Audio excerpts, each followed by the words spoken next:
Chapter 1. The Public Lash.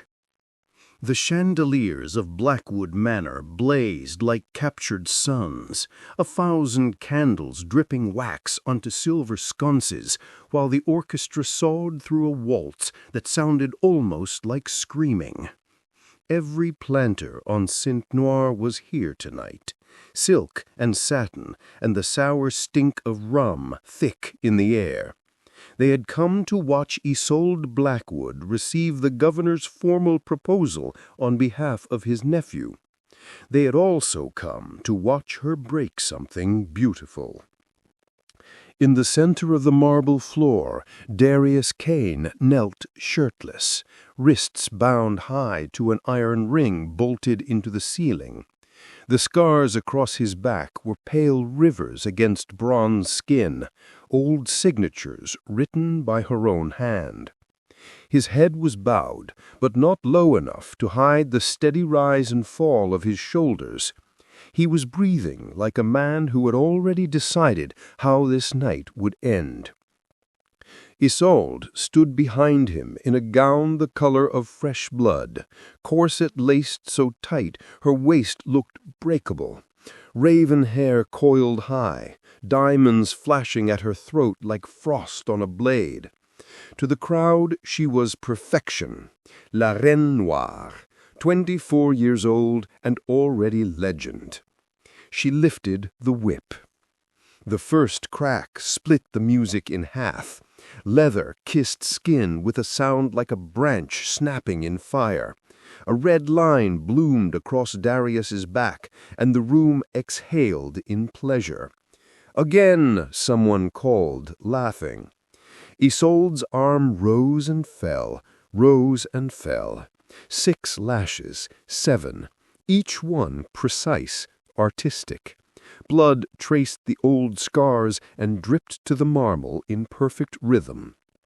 Her face never changed, lips painted crimson, eyes the pale gray of storm clouds. Only someone standing very close would have seen the tremor in her wrist when the 10th lash landed. Darius never made a sound, not once. His eyes stayed fixed on a single crack in the floor, as though the pain were happening to someone else. When it was finished, the governor lifted his glass. "To the future Madame Duval," he toasted. "May her hand always be firm." Isolde smiled the smile that had ruined men. "Always," she said. Servants cut Darius down. He folded to his knees, then rose under his own power. Blood ran in thin rivers down the ridges of muscle at his waist, disappearing beneath the low band of linen trousers.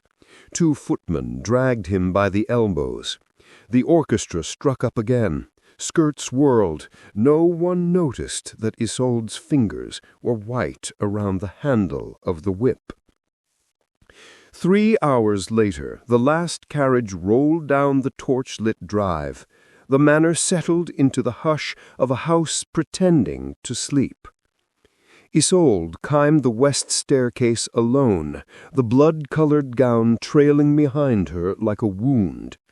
At the top landing, she paused, pressed her palm to the wall, and breathed once, deep, shaking.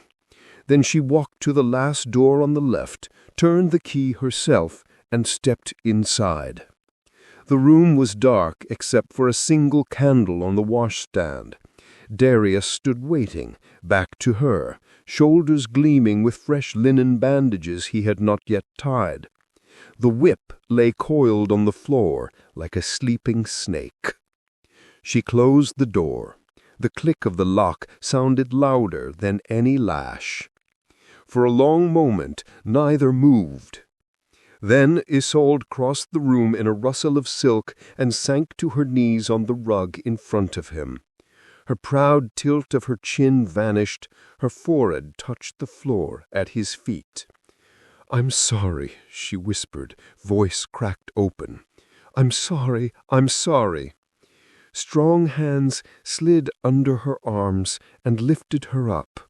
Not roughly, never roughly when they were alone. He turned her, began unfastening the 100 tiny hooks down her spine. Each hook released a shiver across her skin. When the gown pooled at her feet, she stood in nothing but corset and diamonds, trembling like a candle flame in wind. He untied the bandages from his own back first. The linen was already spotted crimson. Then he took the damp cloth from the basin, wrung it out, and started with the welts he could reach. Slow circles, gentle pressure. When he couldn't reach the higher ones, he guided her hand to them instead, making her feel what she had done. Only when every mark had been tended did he turn her to face him again. His thumb brushed the corner of her mouth where her paint had smudged. "Look at me, my queen," he said, voice rough. She did. Tears hung on her lashes but refused to fall. Darius cupped her face, leaned down and kissed her, soft at first, apology and worship both, then deeper, hungrier, until her breath broke against his lips. His palms slid to the laces of her corset, tugged once, twice, and the cage of whalebone fell away and she was bare to him. He lifted her easily, carried her the 3 steps to the bed, and laid her down like something holy that had been dropped in the dirt. The mattress dipped under his weight as he followed. There was no hurry now. His mouth traced every place the corset had left red lines, soothing them with tongue and breath. Lower, across the curve of her hip, the soft inside of her thigh, until she arched and made the smallest sound, half sob, half prayer. When he finally pressed himself against her entrance, he paused. Their eyes locked. "Tell me," he said, voice rough. "I'm yours," she answered, "only yours." He entered her slowly, deliberately, watching her face the entire time. The stretch, the heat, the impossible fullness, every inch a claim and a surrender both. When he was seated deep inside her, he stilled, letting her adjust, letting him feel him pulse within her slick walls. Then he began to move, long, measured strokes that dragged over every sensitive place inside her, until her nails scored fresh lines down his shoulders, until her thighs locked around his hips, and her breath came in broken gasps against his throat. He took her to the edge and held her there, merciless in the only way he was ever allowed to be. Only when she was shaking, pleading without words, did he let her fall, hips snapping hard, once, twice, grinding deep as her body clenched and fluttered around him, pulling him over with her. Afterward, he stayed inside her, arms braced on either side of her head, forehead pressed to hers. Their hearts hammered in the same wild rhythm.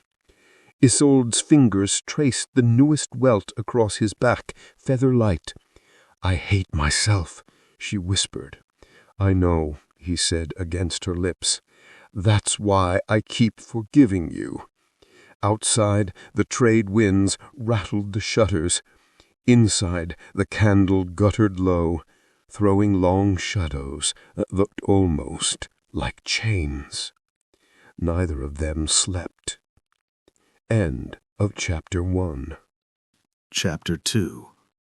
Rules of the Game. Morning came like a slap.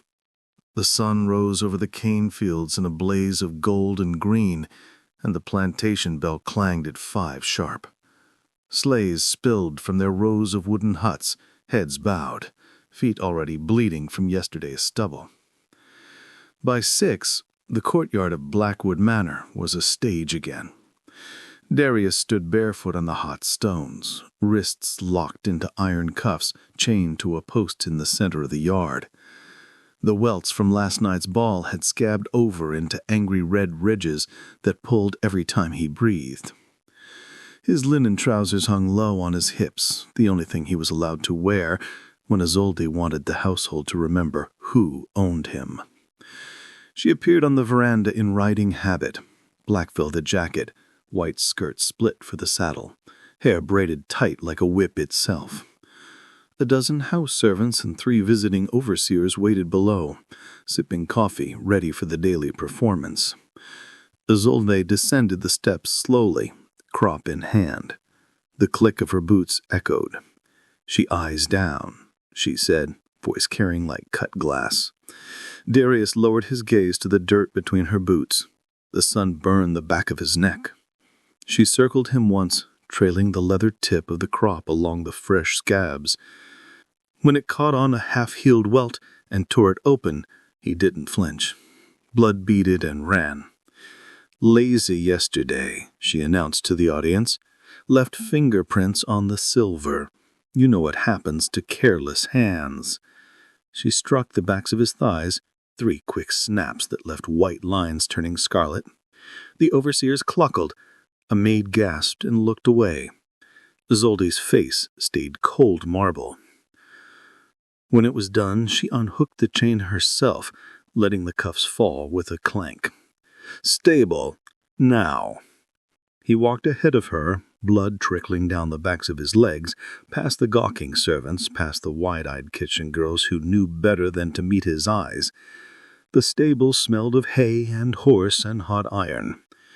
Isolde closed the heavy door behind them and slid the bolt. The moment the latch clicked, the mask shattered. She pressed her back to the door, breathing hard, eyes already glassy. Darius turned, took 1 step, and she was on him, arms around his neck, mouth desperate against his, tasting salt and copper and apology. He caught her by the waist, lifted her clear off the ground so her boots dangled, and kissed her back like a man drowning. "I hate this," she whispered into his throat. "I hate every second." "I know," he said, voice low and steady. "Keep hating. Just don't stop needing me." He set her on a bale of straw, dropped to his knees between her spread thighs, and started on the tiny mother-of-pearl buttons of her jacket, one by one, until the black velvet parted, and the thin lawn chemise beneath was all that separated her skin from his. He pressed his lips to the frantic pulse at the base of her throat, then lower, mouthing over the swell of her breast until the fabric was damp and clinging. When he closed his teeth gently around the peak, she arched with a broken sound that echoed off the rafters. Her fingers tangled in his hair, pulling hard enough to hurt. He welcomed the pain. It was honest. He pushed the riding skirt up her thighs, bunching it at her waist. No drawers. She had stopped wearing them months ago for exactly this reason. The cool air hit her, and she shivered. He spread her wider, thumbs tracing the soft inner skin until she was trembling. "Look at me," he said. She did, gray eyes wild. He lowered his head and tasted her slowly. One long, deliberate stroke of his tongue that made her hips jerk off the straw. Another and another, until she was slick and swollen and gasping his name like a prayer no church would ever allow. When he slid 2 fingers inside her, curling just right, her thighs clenched around his shoulders and her back bowed so hard that he had to hold her down with one arm across her hips. He didn't let her finish. Not yet. He rose up, mouth wet with her, and kissed her so she could taste herself on his tongue. Then he freed himself from the linen trousers, hard, aching, the head already glistening. She reached for him, kited him in one desperate movement until he was buried to the hilt inside her clenching heat. They moved together in frantic silence, her back scraping straw, his hands bruising her hips, every thrust driving the air from her lungs in tiny stifled cries. When she came, it was suddenly and violent, in her muscles fluttering around him, pulling him deeper. He followed seconds later, spilling hot inside her with a groan he muffled against her neck. After, he stayed inside her, unwilling to separate even by an inch. She clung to him, face buried in his shoulder, tears soaking the skin there.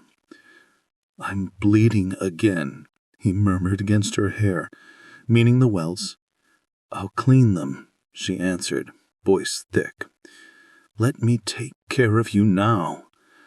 She slid off the bale, pushed him gently until he sat, and fetched the small tin of salve she kept hidden under a loose board, on her knees between his thighs, exactly where the world would kill her for being.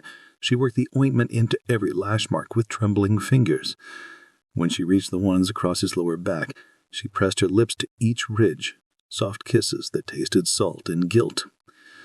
He watched her the whole time, eyes unreadable. "Tonight," she said suddenly, not looking up, "the governor's nephew arrives tomorrow. They'll expect me to choose a wedding date by the end of the week." Darius' hand settled at the nape of her neck, thumb stroking the fine hairs there. "Then tonight, we pretend a little longer, and tomorrow we start planning how the pretending ends." Outside, a horse whinnied. Somewhere a bell rang for midday meal. Inside the stable, the only sounds were their breathing and the soft rustle of straw as she laid her cheek against his thigh and closed her eyes, just for a moment, like a queen who had finally found the one place she was allowed to kneel. End of Chapter 2. Chapter 3. The Governor's Shadow. The French governor's carriage rolled in at dusk, 6 white horses sweating under gold-trimmed harness, the tricolor snapping above like it owned the sky.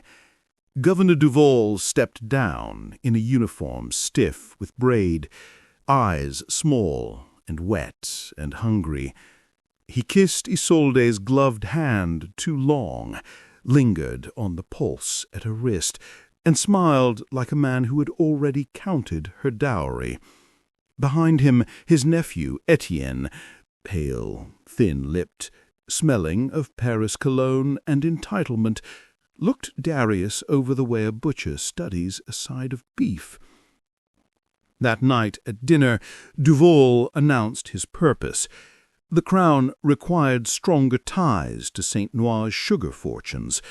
A marriage between Isolde Blackwood and Etienne Duval would secure both. The wedding would take place before the new moon. Refusal was not offered as an option. Isolde lifted her wine-glass with a hand that never shook. "Of course, Governor, the Blackwood name is honored."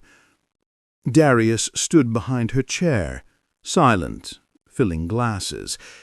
When he leaned past Etienne to reach Isolde's goblet, the nephew's hand shot out and pinched the back of Darius's thigh hard enough to bruise. "Careful, boy," Etienne sneered. "You're dripping sweat on the linen." Darius did not react. Isolde's knuckles went white around the stem of her glass. Later, when the men retired to smoke and the women to their embroidery frames, Duval cornered Isolde in the corridor outside the music room.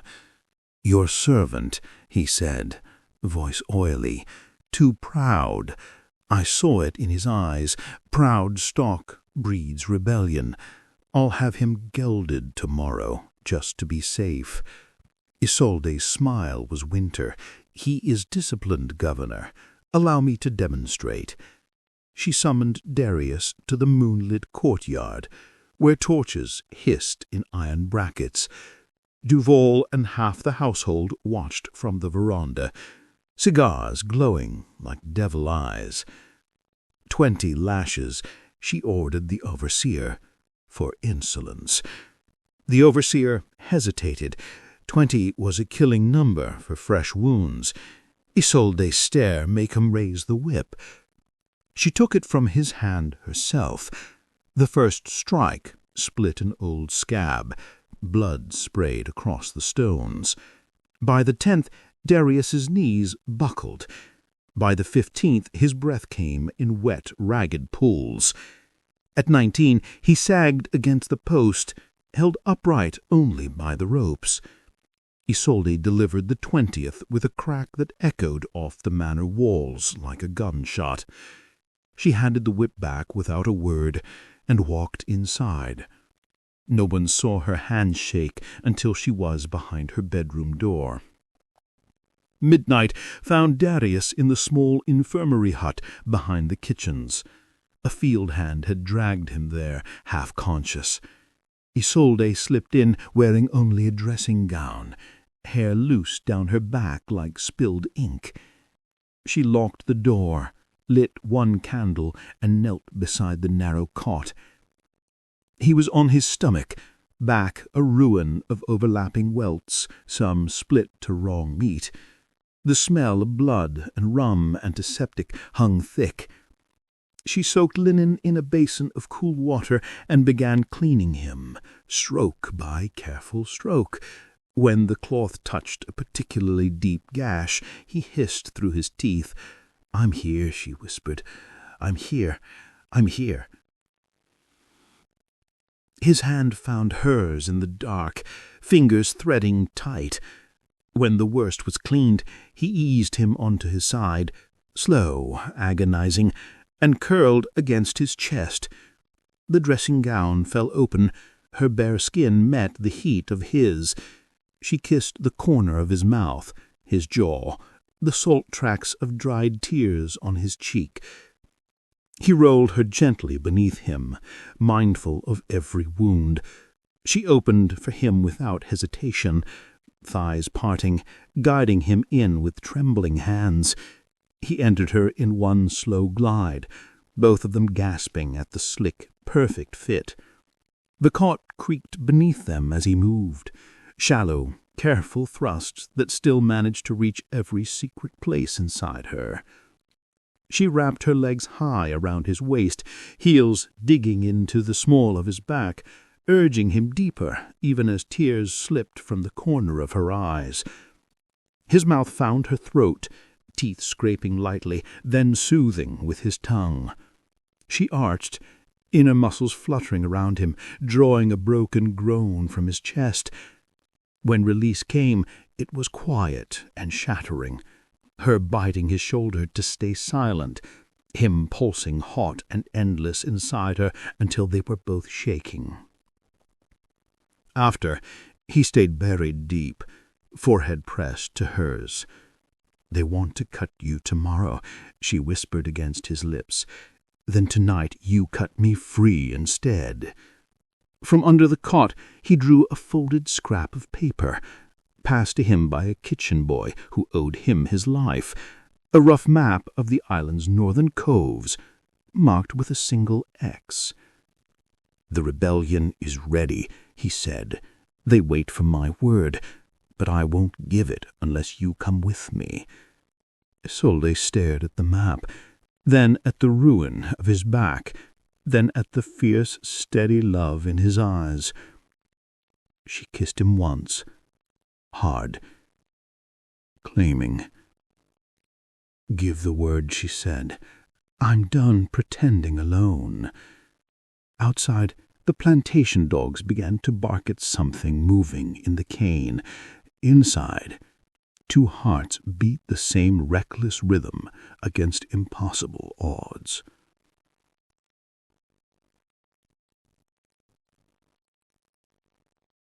The branding took place at noon in the public square of Port-Noire because Governor Duval believed in spectacles. A platform had been built overnight. Fresh pine planks, a brazier glowing cherry red, and a wooden frame bolted upright in the center. The entire town turned out, planters in white linen, merchants, priests, even the barefoot market women clutching their rosaries. They wanted to see La Reine Noire prove she was still queen. Darius was dragged from the wagon bare-chested, wrists bound behind him, ankles hobbled with iron. The welts from the night before had crusted black. Fresh blood streaked where the scabs had cracked. He walked anyway, spine straight, eyes fixed somewhere beyond the crowd. Isolde stood on the platform in mourning black, not for him, but for the part of herself she was about to murder in daylight. A black lace veil hid her face from the sun, but not from the weight of every stare. Duval handed her the iron himself. The handle was wrapped in silk so her fingers would not blister. The brand itself was the Blackwood crest, an ornate, vicious bee that looked almost like a serpent devouring its own tail. "Left shoulder blade," Duval instructed, loud enough for the front rows to hear, deep enough to scar forever. Let every slave on this island remember who owns the proudest of them. Isolde took the iron. The heat shimmered up her arm like a living thing. Darius was forced to his knees and bent forward over a low rail. 2 soldiers held his shoulders down. The crowd hushed. She stepped behind him. For 1 heartbeat, she let the veil lift just enough for him to see her eyes through the lace. Gray, drowning, begging.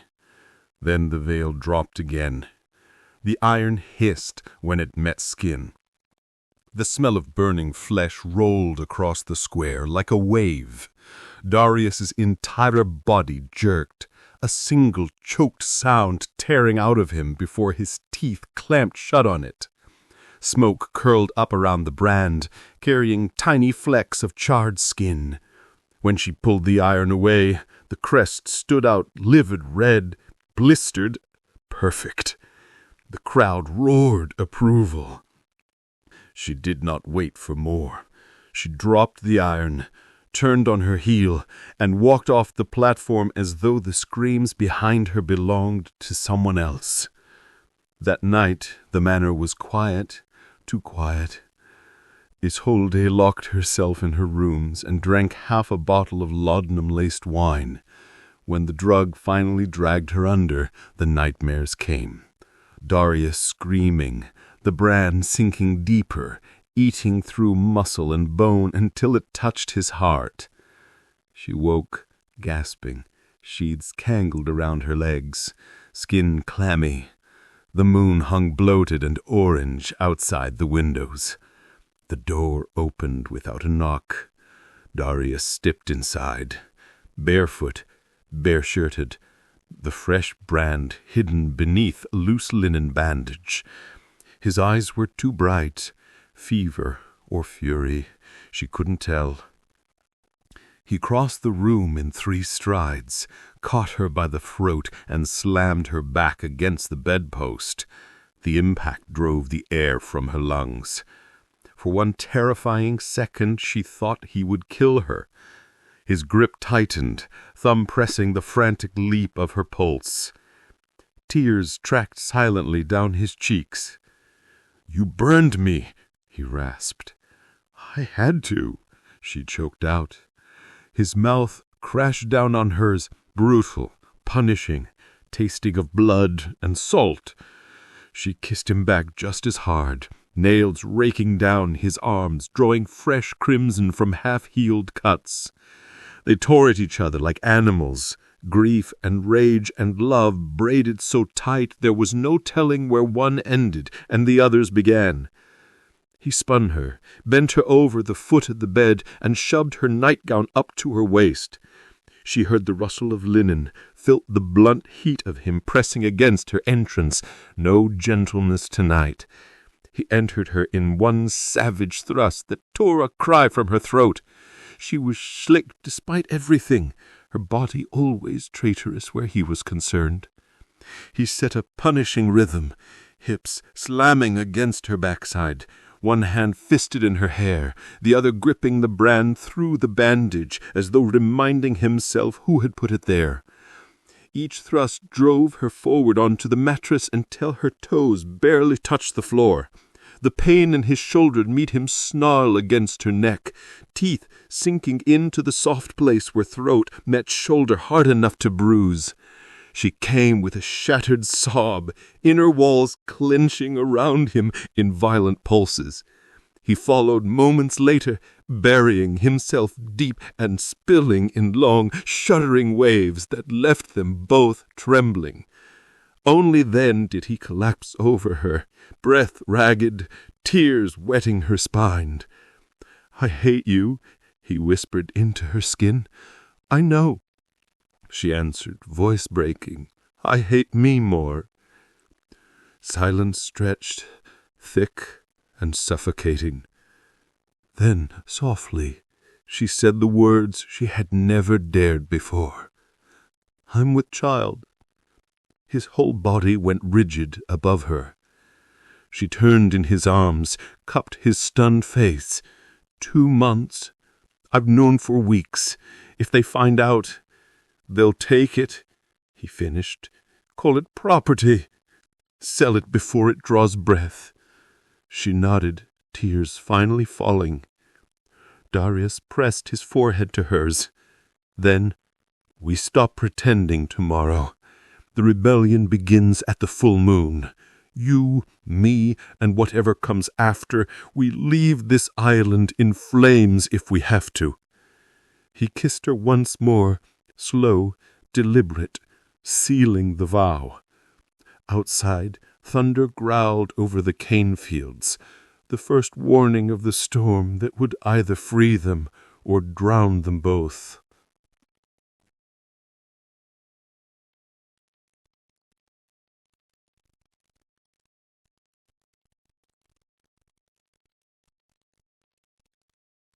Chapter 5.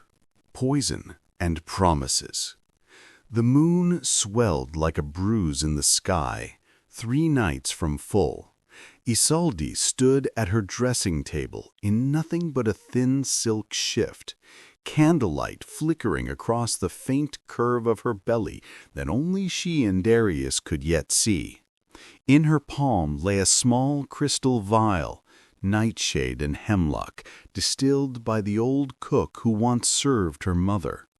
1 mouthful would end the child and the scandal in the same quiet heartbeat.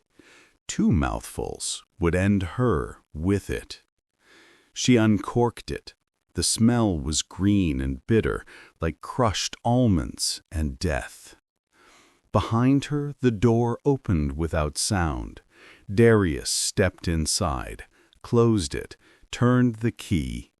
He had come straight from the fields. Sweat and cane dust clung to his skin, the brand on his shoulder, still raw beneath the linen he wore like a badge now. He saw the vial instantly. No. 1 word, low and final. Isolde's hand shook. "There is no other way, if they discover." He crossed the room in 4 strides, took the vial from her fingers and hurled it against the marble hearth. Crystal shattered, dark liquid hissed into the flames and vanished.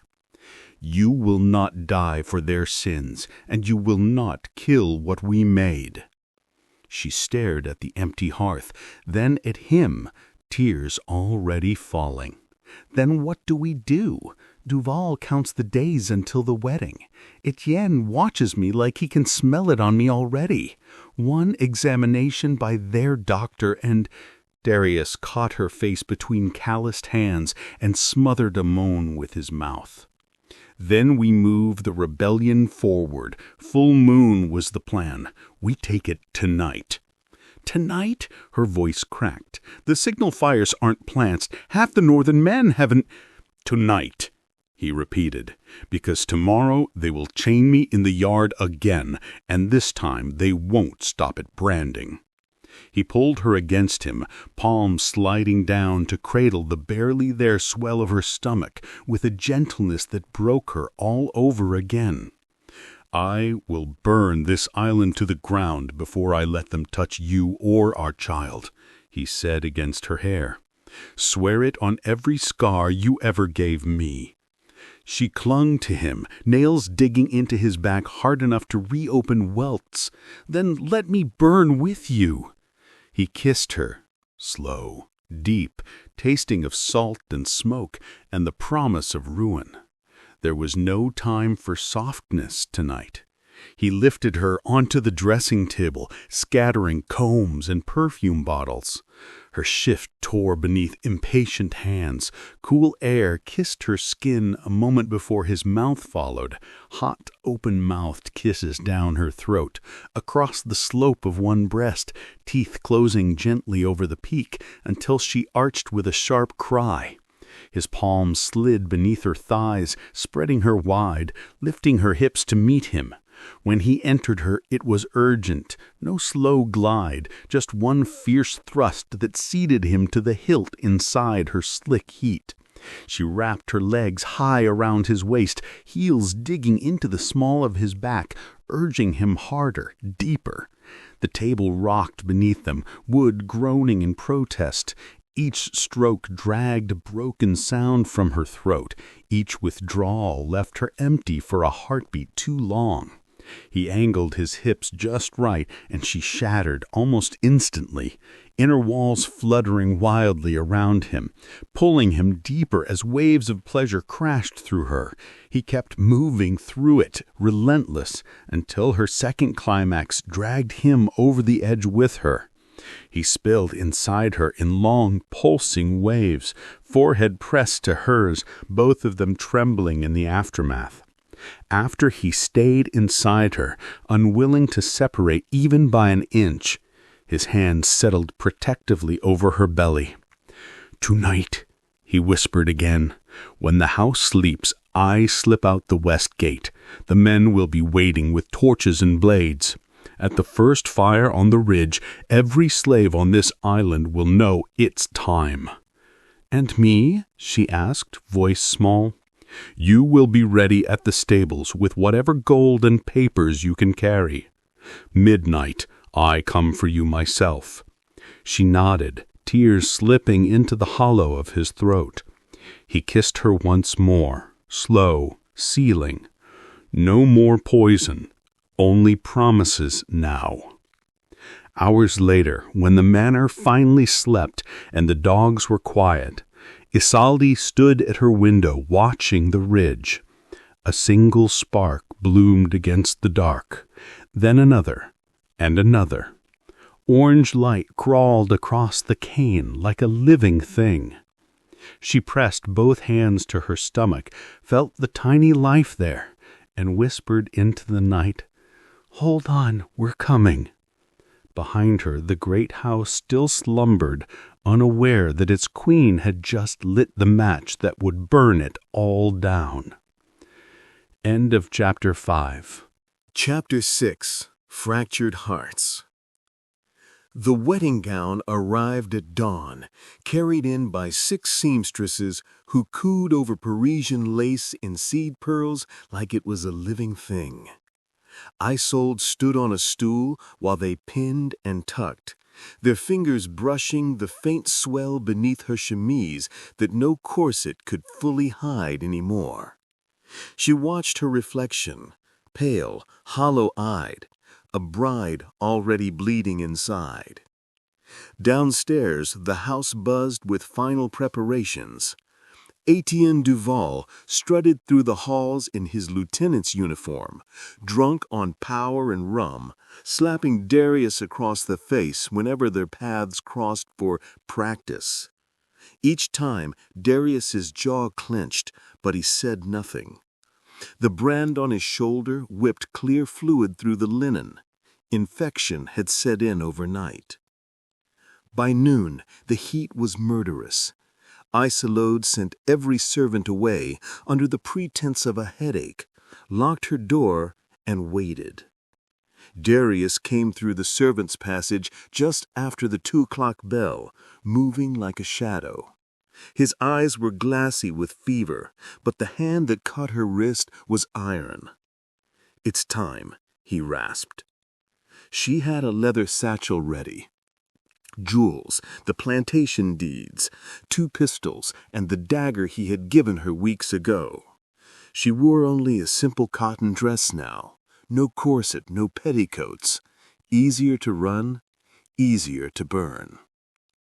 They met in the wine cellar, cool and dark and smelling of oak and old blood. Darius pressed her against the stone wall and kissed her like it might be the last time, hard, desperate, teeth clashing. She tasted fever on his tongue and panic in her own throat. His hand slid under her skirts and lifted her against the wall. She wrapped her legs around his waist and felt him hard and urgent against her. There was no time for gentleness. He freed himself, pushed her drawers aside, and entered her in one slick thrust that stole both their breaths. The wall scraped her back as he took her fast and deep in hips, snapping, her nails carving fresh crescents into his shoulders. She came with a muffled cry against his neck, inner muscles milking him until he followed with a broken groan, spilling hot inside her as the first distant scream echoed from above.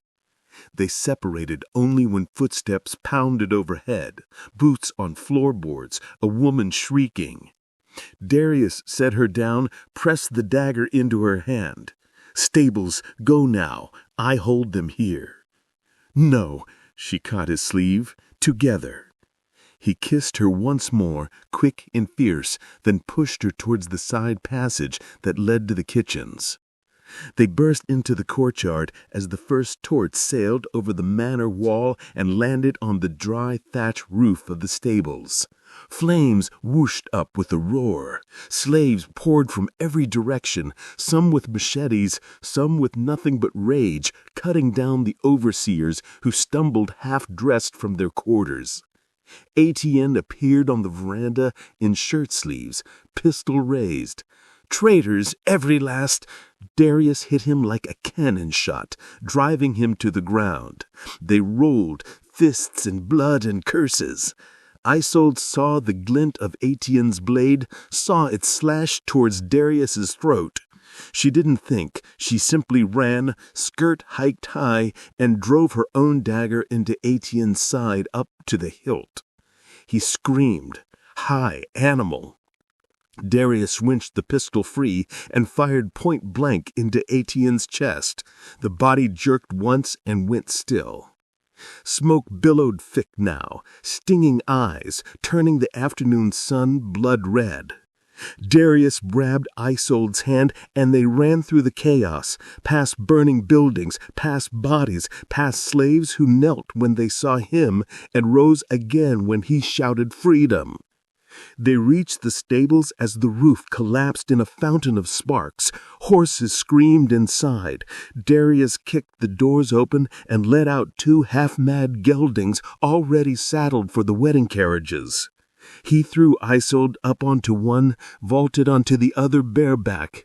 "North Ridge," he shouted to the rebels swarming the yard, "light every field. We meet at the cove." Then they were galloping, hoofs thundering over the bridge, past the cane already burning like an ocean of fire. Behind them Blackwood Manor roared in its death throes, windows exploding outward in geysers of flame. Isolde looked back once. The only home she had ever known was becoming ash. Darius reached across the gap between horses, caught her hand for one heartbeat. "Eyes forward, my queen," he said, voice raw with smoke and triumph. "We're not running away any more. We're riding to take the whole island." End of Chapter 6. Chapter 7. The Wedding Eve. The night before the wedding tasted of smoke and gunpowder. Blackwood Manor still smoldered on the horizon, a dying ember against the dark, but the rebellion had spread faster than anyone expected. Half the northern plantations were already burning. Riderless horses galloped through the roads with rebel torches tied to their tails. The governor had declared martial law and doubled the guard around the cathedral in Port-Noire, where the ceremony would take place at dawn. Isolde and Darius had not slept. They hid in an abandoned sugar mill on the cliff road, its great iron wheels rusted still, moonlight slicing through broken louvers. The child inside her felt heavier tonight, as though it already understood the price of tomorrow. Darius sat on an overturned crate, cleaning blood from under his nails with the tip of her dagger. The brand on his shoulder had blistered open again. Infection streaked red fingers toward his neck. Fever burned in his eyes, but his hands were steady. They'll hang me at the cathedral steps if I'm caught. Duval's orders, public example before the vows. Isolde knelt in front of him, unlaced his shirt, peeled the soiled bandage away. The smell of pus made her stomach lurch, but she forced herself calm. She soaked a strip of petticoat in rum, pressed it to the wound. He hissed, but did not pull away. "Then we make sure you're not caught," she said. He caught her wrist, thumb stroking the frantic beat of her pulse. "Listen to me. If it goes wrong tomorrow, if they take me, you ride north alone. There's a boat at Devil's Cove. The captain is paid. He'll take you to the Free Islands. I'm not leaving without you." "Isolde?" "I said no." She pressed her forehead to his. "We started this together. We end it together." Silence stretched, broken only by the distant crackling of cane fires. Then he kissed her, slow, deliberate, tasting of rum and ruin. She climbed into his lap, knees bracketing his hips, hands sliding into his hair. The fever made his skin furnace hot. She felt it through the thin cotton of her dress. He lifted her skirts with careful hands, found her already slick, always ready for him now, as though her body had decided surrender was the only honest thing left. She freed him from his trousers, guided him inside with a shared shudder. They moved together in near silence, slow rolls of her hips, his hands gripping her waist, every stroke a vow neither dared speak loud. When she came, it was with her face buried in his neck, muffling the sound against his skin. He followed moments later, hips jerking upward, spilling deep with a broken exhale that sounded like her name. After, she stayed astride him, arms around his shoulders, feeling his heart beat thunder against her own. "Tomorrow," he whispered into her hair, "when the bells start, you walk down that aisle like the queen they still think you are. But the moment the doors open at the back of the cathedral, you drop. Rebels will be in the rafters. We take Duval alive if we can, dead if we must. Then we ride for the cove." She nodded against his throat. He pressed the dagger into her hand again, closed her fingers around the hilt. "If anyone lays a hand on you before I reach you, use this. No hesitation." "I won't hesitate. I already killed for you once. I'll do it 1,000 times more." Outside, thunder growled low over the sea. Storm coming, or maybe just the sound of the world breaking. They held each other until the moon bled away, and the first pale edge of dawn crept through the louvers. Tomorrow she would wear white and walk toward a future built on lies. Tomorrow he would wear chains one last time. And tomorrow night, one way or another, the chains would either fall forever or tighten around both their necks. End of Chapter 7. Chapter 8. Flames of Rebellion. The cathedral bells began at sunrise. Port-Noire of the city holding its breath. French soldiers lined the streets in double rows, bayonets gleaming. Every planter who still had a roof over his head crammed the nave in silk and morning black, clutching prayer books like shields. The air stank of incense, gun oil, and fear. Isolde walked down the aisle alone. The gown was a masterpiece of cruelty. White satin so heavy it felt like penance. seed pearls sewn in patterns of thorns, a veil long enough to hide the dagger strapped to her thigh. Her hands did not shake. She had practiced this walk in her mind 1,000 nights. Governor Duval waited at the altar beside the bishop, resplendent in gold braid. Etienne's body had been quietly buried 2 nights ago. The official story was fever. No one dared ask questions when Duval's eyes were this cold. There was no groom. The marriage would be by proxy. Etienne's name spoken over an empty space. The ring slipped onto Isolde's finger by Duval himself. Symbolic, permanent, final. She reached the altar, knelt, bowed her head. The bishop began the Latin. Duval smiled like a man sliding a noose. Behind her, the great doors boomed open. For 1 heartbeat, the congregation thought it was late guests. Then the screaming started. Rebels poured in from every entrance, black faces painted with ash and blood, machetes flashing, pistols barking. The soldiers at the doors went down first, throats open before they could raise rifles. Torches sailed through stained glass windows, shattering centuries of saints in showers of colored fire. Duval's hand went to his sword. "Guards, to me!" he roared. Isolde stood up, slowly, veil falling back, and eyes finding Darius at the head of the tide. He stood in the center aisle barefoot and shirtless, the infected brand livid against his skin, iron collar locked around his throat. Duval's last cruel joke delivered at dawn.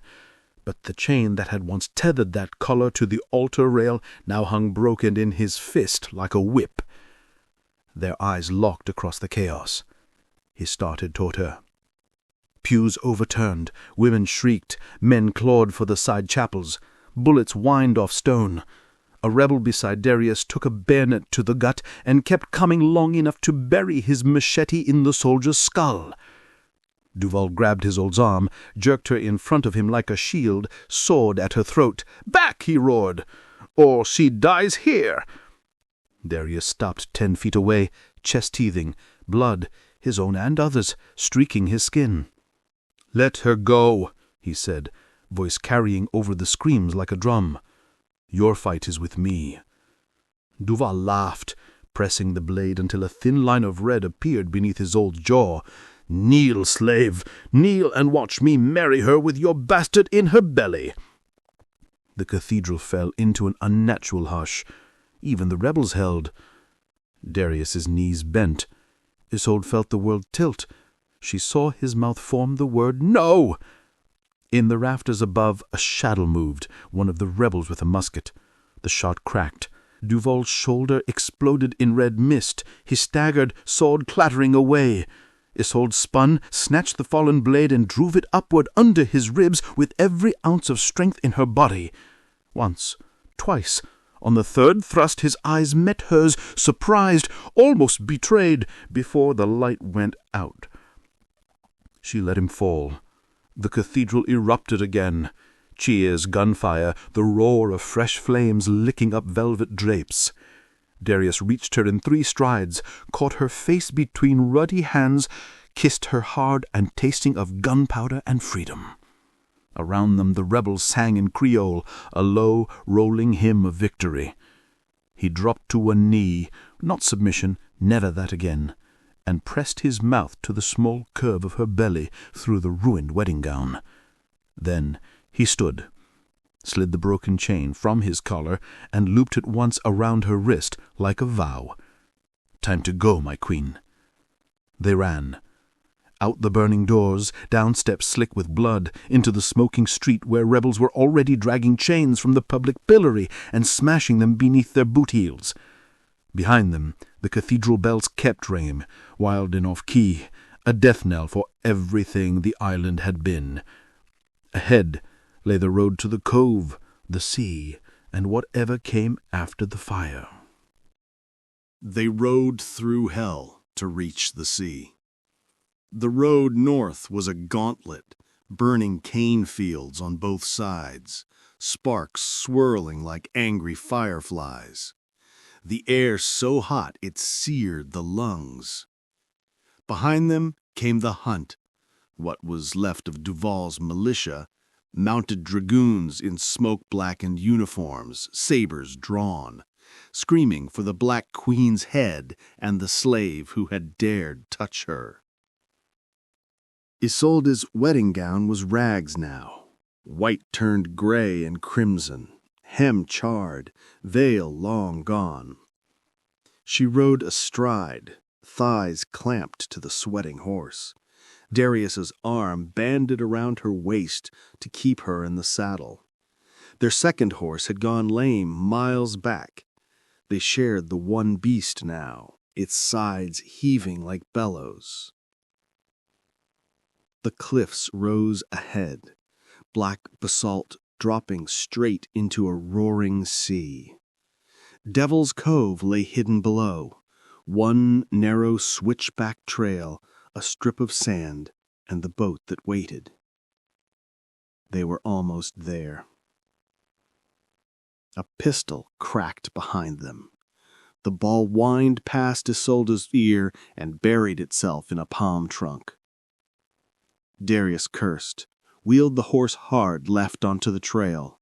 Stones skittered in their hooves, tumbling into empty air.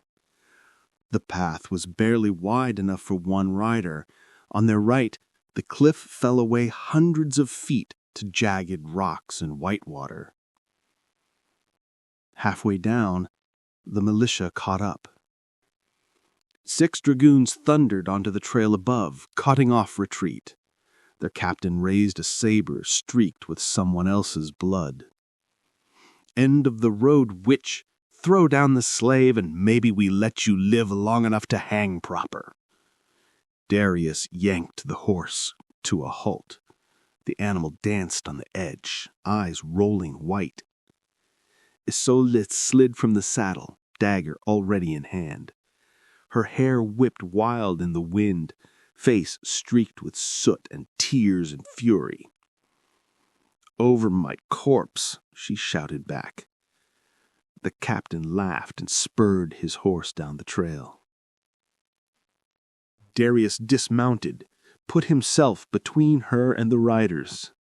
He had no gun left, only the broken length of collar chain and the dagger she had given him weeks ago. The first dragoon came fast, saber raised for a killing stroke. Darius stepped inside the swing, caught the man's wrist, and yanked. Horse and rider plunged, screaming over the edge, disappearing into the dark. The second rider tried to wheel. Isolde darted beneath his guard and slashed the girth strap. Saddle and man slid sideways, crashing into the cliff wall with a wet crunch. 4 left. They came slower now, cautious. Darius's breath sawed in his throat. Fever and blood loss made the world tilt. Isolde saw it, saw the tremor in his hand. The captain dismounted, drew a pistol, and leveled it at Darius's head. "On your knees, boy. Last chance." Darius smiled, slow, terrible. "Make me." The captain cocked the hammer. Isolde moved first. She threw herself forward, dagger flashing up under the captain's guard and into his throat. Blood sprayed hot across her face. He gurgled, pistol roaring uselessly into the sky. The remaining 3 charged. Darius met them with the chain, whipping it around one man's neck and dragging him backward off his horse, stomping his skull against the stones until it gave like melon. Isolde fought like something feral, dagger finding eyes, throats, groins. One soldier got behind her, sword raised. Darius roared, tackled him bodily, and they went over the edge together. Isolde screamed his name. She lunged to the cliff, looked down in time to see Darius catch a root with one desperate hand, the soldier plummeting past him into the waves far below. He dangled one-armed, blood running from his shoulder, the sea hungry beneath him. Isolde dropped flat, reached down. "Take my hand." Their fingers met, slick, shaking. She braced her feet against a rock and hauled. He came up inch by inch until he could hook an elbow over the edge and roll onto solid ground. They lay gasping, staring at the sky, the last dragoon's horse galloping away riderless. Then Darius laughed, raw, broken, free. He rolled to his knees, cupped her face, kissed her hard enough to bruise. Below them, the rebel boat raised a black sail against the dawn. Above them, the hunt was over. Isolde reached up, slid the dagger beneath the iron collar still locked around his throat. Duval's last cruelty. One twist, one snap, and the rusted hinge gave. The collar fell away and rolled over the edge like a dark promise finally broken. She pressed her lips to the raw scar it left behind.